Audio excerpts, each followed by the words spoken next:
The Korea Strait is 23 nautical miles at its narrowest point. The Western Channel, which runs between the southwestern tip of the Korean Peninsula and the Japanese island of Tsushima, is the primary passage for military and commercial traffic between the Sea of Japan and the Yellow Sea. It is a waterway flanked on one side by the Korean People's Army's coastal defense infrastructure along the southwestern coast of North Korea, and on the other by Japanese territorial waters whose proximity provides no protection beyond the comfort of knowing exactly how close the alternative coastline is. In times of stability, the strait is a busy commercial corridor whose transit is unremarkable. In the operational context that developed over 72 hours of rapidly escalating tension on the Korean Peninsula in late autumn, it became something else. The only practical maritime exit corridor for the 286 American citizens trapped in the port city of Mokpo on South Korea's southwestern coast by a ground security situation that had closed every overland route to the American air bases at Osan and Kunsan. The crisis had developed faster than the diplomatic architecture could manage. The trigger was a KPA artillery barrage against a ROK forward position near Yeonpyeong Island, not the first such barrage in the history of the Korean security situation, but the first in 18 years and the first to produce significant civilian casualties on the South Korean side. The ROK military response had been sharp, targeted, and within the scope of its standing rules of engagement, but the combination of the initial barrage and the counterstrike had produced a 72-hour period of compressed escalation that had moved both sides to elevated military readiness postures faster than any contingency planning document had modeled. The American citizens in Mokpo, teachers, missionaries, business personnel, and their family members, had been effectively isolated when the ROK government ordered civilian traffic off the highway network north of Gwangju as a precautionary measure during the period of elevated readiness. The maritime option was what remained. The USS Guided Missile Destroyer had been operating in the Korea Strait since 6 a.m., having been repositioned from its Yellow Sea Patrol area by a 7th Fleet emergency order at 2:47 a.m. The vessel was the closest U.S. Navy surface combatant to Mokpo with the displacement, speed, and organic boat handling capability to coordinate a maritime evacuation from a port facility not designed for military amphibious operations. Its small boat team had been briefed on the evacuation support mission during the 4-hour transit to the operating area. Its medical team had prepared the ship's trauma facilities. Its communications officer had established a direct coordination link with the U.S. consular officer in Mokpo, who was organizing the assembly of American citizens at the Mokpo Port commercial pier. The first ROK Coast Guard vessel arrived at Mokpo's commercial pier at 7:14 a.m. and began loading the first group of evacuees. The destroyer's own rigid-hull inflatable boats went into the water at 7:31 a.m. to support the transfer of evacuees to the destroyer's hull when the Coast Guard vessels reached the holding position the destroyer was maintaining 3.4 nautical miles offshore. The operation was proceeding. The geometry was workable. The timeline was tight but achievable. The KPA Navy's response appeared on the surface plot at 7:48 a.m. 2 contacts. Bearing 019 degrees, range 34 nautical miles. Both fast. Both small. Both on a southwest heading aimed at the destroyer's holding position with a closure rate that would bring them inside the Korea Strait's navigable corridor in approximately 45 minutes. The radar cross-section resolved within 4 minutes to a confident classification. OSA-2 class missile boats, KPA Navy, departing from the coastal base at Sagan-ri on North Korea's southwestern coastline. Designated track November 1 and track November 2. The electronic warfare suite registered active search radar emissions from both contacts within 7 minutes of their initial appearance. The square-tie acquisition radar associated with the P-15 anti-ship missile system operating in active search mode on both vessels simultaneously. The contacts were not running dark. They were broadcasting their presence and their weapons configuration to every sensor in the strait. The decision to illuminate with active radar rather than transit in electronic silence communicated something specific. The KPA Navy Command wanted the American vessel to know that missile boats were inbound and that their weapon systems were operational. The radar was not navigation. It was messaging. The commanding officer was at the plot by 7:53 a.m. He assessed the contact picture with the compressed speed that the evacuation timeline demanded, not the unhurried deliberation of a vessel on a routine patrol, but the rapid, decisive assessment of a commanding officer who had 2 missile boats closing at 28 knots, 286 American civilians being loaded onto small boats 3.4 nautical miles away, and a Korea Strait geographic choke that gave both the threat and the evacuation operation the same limited operating area to work within. The corridor was 23 nautical miles wide. Track November 1 and Track November 2 were entering it from the north. The evacuation was happening at its southern end. There was no geometry in which these facts coexisted without requiring management. At 7:56 a.m., the electronic warfare suite registered a second category of emission, not from the missile boats. From bearing 027 degrees, the North Korean coastline northeast of Sagang-ri. The emission was classified within 11 seconds. The acquisition radar associated with the KN-06 surface-to-air missile system, active and in search mode, its beam sweeping the Korea Strait airspace from a shore installation. Then, at 7:59 a.m., a second coastal emission on bearing 034 degrees, the Silkworm anti-ship missile battery radar, active in acquisition mode, its coverage arc encompassing the central corridor of the Korea Strait where the destroyer was holding its evacuation support position. Missile boats from the north. Shore-based anti-ship missile battery to the northeast. Surface-to-air coverage from the coastline. The KPA had organized a layered response to the evacuation operation, surface threats approaching through the strait, shore-based anti-ship coverage over the strait's central corridor, and air defense suppression over the entire operational area. It was not improvised. The assets had been pre-positioned before the evacuation began, staged against a contingency that the KPA command had anticipated and prepared for before the first ROK Coast Guard vessel reached Mokpo's pier. The commanding officer transmitted an emergency contact report to 7th Fleet and to the Combined Forces Command Operations Center at 7:59 a.m. He directed the electronic warfare officer to activate the AN/SLQ-32 in targeted jamming mode against the Silkworm battery's acquisition radar. He directed the tactical action officer to bring the standard missile battery to active standby. And he directed the navigation team to maintain the destroyer's current holding position rather than maneuvering toward the inbound contacts, because the holding position was where the evacuation small boats needed to find the ship, and abandoning it to manage the tactical picture would solve the tactical problem by creating a humanitarian one. The AN/SLQ-32 activation against the Silkworm battery's radar produced a measurable degradation within 18 seconds. The battery's acquisition radar output reduced and then shifted frequency at 8:01 a.m. The electronic warfare officer followed the frequency shift within 9 seconds. The battery shifted again at 8:02:44 a.m., followed again within 11 seconds. The jamming contest ran through 4 frequency shifts over 6 minutes before the Silkworm battery reduced to standby mode at 8:07 a.m., not shutdown, standby, preserving the option while stepping back from the active acquisition that the jamming had made operationally costly. At 8:09 a.m., the ROK Navy destroyer operating in the Korea Strait's eastern channel established direct tactical communication with the U.S. destroyer. The ROK vessel, which had been repositioning from its Yellow Sea patrol position since the escalation order, was 51 nautical miles northeast of the U.S. destroyer's position and closing at 28 knots. The ROK commanding officer transmitted a direct offer of tactical coordination. The ROK destroyer would close the range to track November 1 and 2 from the northeast, placing both KPA missile boats between 2 surface combatants on converging vectors.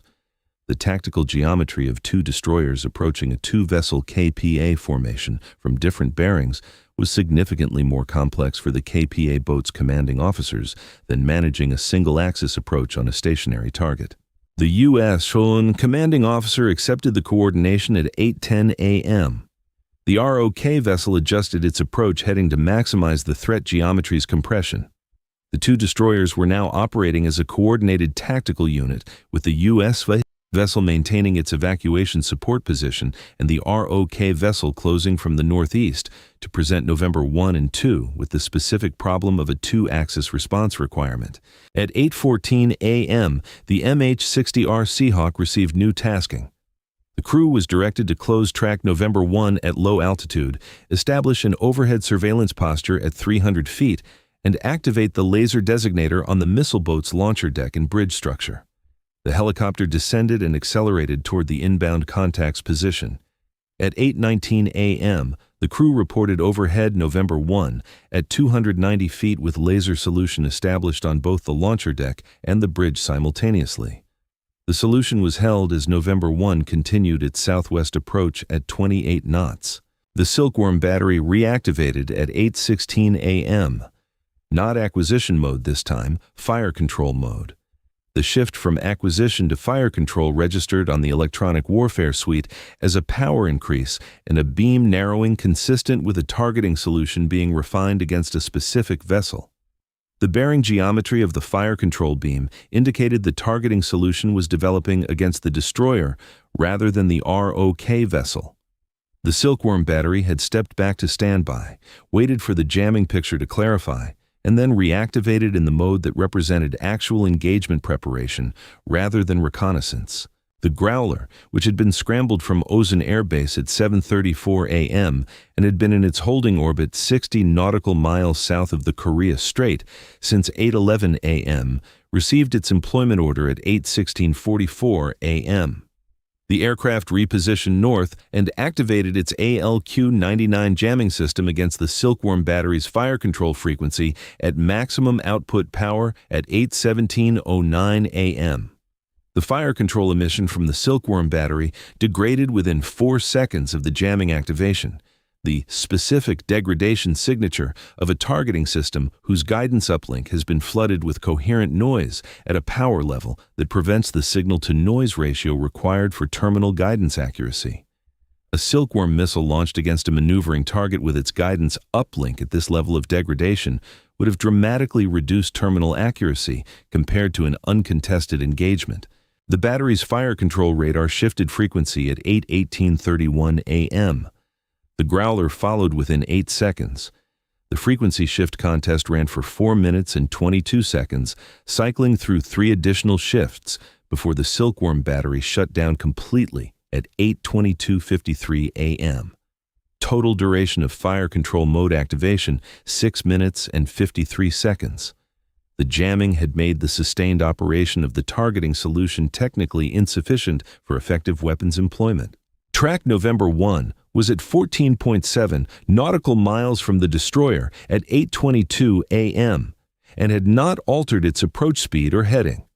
The Seahawk was overhead at 290 feet with its laser designator active on the launcher deck and bridge. The ROK destroyer was at 38 nautical miles to the northeast, closing at 28 knots, its own fire control radar locked on November 1 from a bearing 73 degrees removed from the U.S. Destroyer's own targeting axis. 2 destroyers. 2 targeting solutions on the same missile boat. From 2 different directions. At 8:23 a.m., the KN-06 surface-to-air radar on the North Korean coastline shifted from search mode to tracking mode. The emissions indicated it had established a track on an airborne contact, almost certainly the Seahawk, which was the only low-altitude airborne platform in the relevant sector at that moment. A surface-to-air missile battery in tracking mode against a helicopter conducting a laser designation mission over an approaching hostile vessel was a threat category that the commanding officer addressed immediately at 8:23:14 a.m. The Seahawk crew was directed to increase altitude from 290 feet to 1,800 feet and maintain their laser designation solution from the higher altitude. At 1,800 feet, the Seahawk's altitude profile placed it within the KN-06's theoretical engagement envelope, but outside the optimal engagement geometry for a system whose terminal accuracy against low observable hovering targets degraded significantly above 1,500 feet. The crew acknowledged and climbed. The laser designation solution was maintained from 1,800 feet. The solution quality was slightly reduced by the increased slant range, but remained within the effective threshold for a targeting solution that communicated its intended message. At 8:27 a.m., track November 2 reduced speed from 28 knots to 19 knots over a 90-second deceleration period. November 2 was the trailing contact, positioned 4.1 nautical miles behind November 1 throughout the approach, and its speed reduction was the first behavioral change either contact had demonstrated since their initial appearance at 34 nautical miles 42 minutes earlier. November 2's deceleration was logged and assessed. The trailing contact had reduced speed, not the lead. The most common tactical interpretation of a two-vessel formation in which the trailing element decelerates while the lead element maintains speed is that the trailing element's commanding officer has made a calculation that the approach geometry does not support both vessels pressing forward simultaneously and is creating separation to preserve his own maneuver options. Track November 1 continued at 28 knots, range 12.3 nautical miles from the destroyer. At 8:31 a.m., the evacuation's first wave was complete. The ROK Coast Guard vessel carrying the initial 94 evacuees had reached the destroyer's holding position, and the small boat transfer to the destroyer's hull had been completed. The first 94 American civilians were aboard the destroyer. The second ROK Coast Guard vessel was at Mokpo's pier, loading the next 97. The evacuation was proceeding on its planned timeline. The tactical situation and the humanitarian operation were running simultaneously in the same 3-mile radius. At 8:33 a.m., track November 1 reduced its square tie radar output. Not shut down, a power reduction from active acquisition mode to a lower power mission that degraded the targeting picture quality available to the missile system's fire control architecture. The reduction came 11 minutes and 14 seconds after the Seahawk's laser designator had established its solution on the launcher deck and bridge. Whether the radar reduction was a direct response to the laser designation, a response to the ROK destroyer's targeting radar lock from the northeast, or a command from Sagan Ri reflecting an assessment that the approach geometry had become operationally unfavorable, was not determinable from the available data. The result was determinable. November 1's weapon system quality had been degraded from its operational maximum. At 8:39 a.m., November 1 executed a course change, a 28-degree turn to the right, northeast, that moved its approach bearing from directly toward the destroyer's holding position to a bearing that would take it parallel to the Korean coastline rather than across the Korea Strait toward the evacuation operation. The turn was not a retreat. It was a repositioning that maintained November 1 in the operational area without continuing the direct approach that had produced two targeting solutions, active jamming, and a laser designator on its bridge. November 2, which had been decelerating for 12 minutes, turned northeast at 8:41 a.m. and matched November 1's repositioned heading. Both contacts were now in parallel track postures on the North Korean side of the Korea Strait corridor, maintaining presence without pressing the direct approach. The KN-06 radar dropped to search mode at 8:40 a.m. The Silkworm battery remained shut down. The evacuation completed its second wave at 9:47 a.m. The third and final wave, 95 additional evacuees, including the consular officer and the last members of the American Community Assembly, reached the destroyer at 11:14 a.m. All 286 American citizens were aboard. Track November 1 and November 2 maintained their parallel track posture northeast of the Korea Strait corridor throughout the second and third evacuation waves, their ranges fluctuating between 18 and 26 nautical miles from the destroyer's holding position as they held their repositioned bearings. Neither vessel attempted a second approach. Neither vessel reactivated its fire control radar. The KPA presence was maintained as visible, armed, and proximate, but no longer on a direct approach vector toward the evacuation. The destroyer departed the Korea Strait on a southbound heading at 11:31 a.m., 17 minutes after the final evacuation wave was secured. The ROK destroyer, which had closed to 22 nautical miles from November 1 during the escalation phase and had maintained its tactical coordination position throughout the evacuation, covered the U.S. vessel's departure and continued its Korea Strait patrol assignment. The engagement report transmitted to 7th Fleet and Combined Forces Command at 2 p.m. documented both the tactical and humanitarian elements with equal precision. Track, November 1 and November 2. OSA-2 missile boats, active square-tie radar from initial detection, November 1 approached a minimum range of 12.3 nautical miles before repositioning to parallel track posture. Silkworm battery, fire control activation for 6 minutes 53 seconds, shut down under growler jamming after 4 frequency shifts. KN-06 radar, tracking mode activation against Seahawk prompting altitude increase to 1,800 feet, returned to search mode at 8:40 a.m. ROK destroyer. Tactical coordination, established at 8:10 a.m., reciprocal fire control lock on November 1, maintained throughout escalation phase. Growler, active jamming against Silkworm fire control for 4 minutes 22 seconds across 3 frequency shifts. Seahawk laser designation, active from 8:19 a.m. at 290 feet, elevated to 1,800 feet at 8:23 a.m., maintained until November 1's course change at 8:39 a.m. 0 weapons fired. 0 physical contact with any KPA asset. Humanitarian outcome. 286 American citizens evacuated from Mokpo Port across 3 waves. First wave complete at 8:31 a.m. Second wave complete at 9:47 a.m. Third wave complete at 11:14 a.m. 0 evacuation casualties. The costs were modest in material terms. The Growler's ALQ-99 jamming pod had consumed a thermal maintenance cycle. The Seahawk crew had been airborne for 4 hours and 12 minutes, requiring rest period management. No munitions expended. No damage sustained. The Korea Strait is 23 nautical miles wide, and it does not widen under pressure. The destroyer held its position in it for 3 hours and 43 minutes with missile boats at 12.3 nautical miles, a Silkworm battery in fire control mode, and a surface-to-air radar tracking its helicopter, and it did not move from the position where the evacuation small boats needed to find it. 163 of the 286 American citizens came alongside during the 2 most compressed hours of the tactical situation.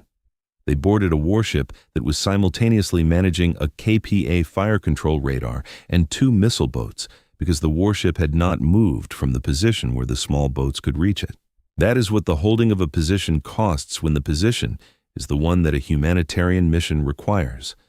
It costs exactly what it cost on this morning. A Growler's thermal cycle, a Seahawk crew's rest period, and the sustained composure of a watch team that managed the tactical picture with one eye and the evacuation progress with the other and refused to let either one become the reason the other did not complete. 2 missile boats, 1 Silkworm battery in fire control mode, 1 KN-06 tracking radar, 4 frequency shifts contested, and 1. 12.3 nautical miles minimum separation from the lead threat. 286 people evacuated. 0 weapons fired. The corridor held. The people moved through it. The record shows both facts with equal weight, because in the Korea Strait on this morning, they were the same fact expressed twice.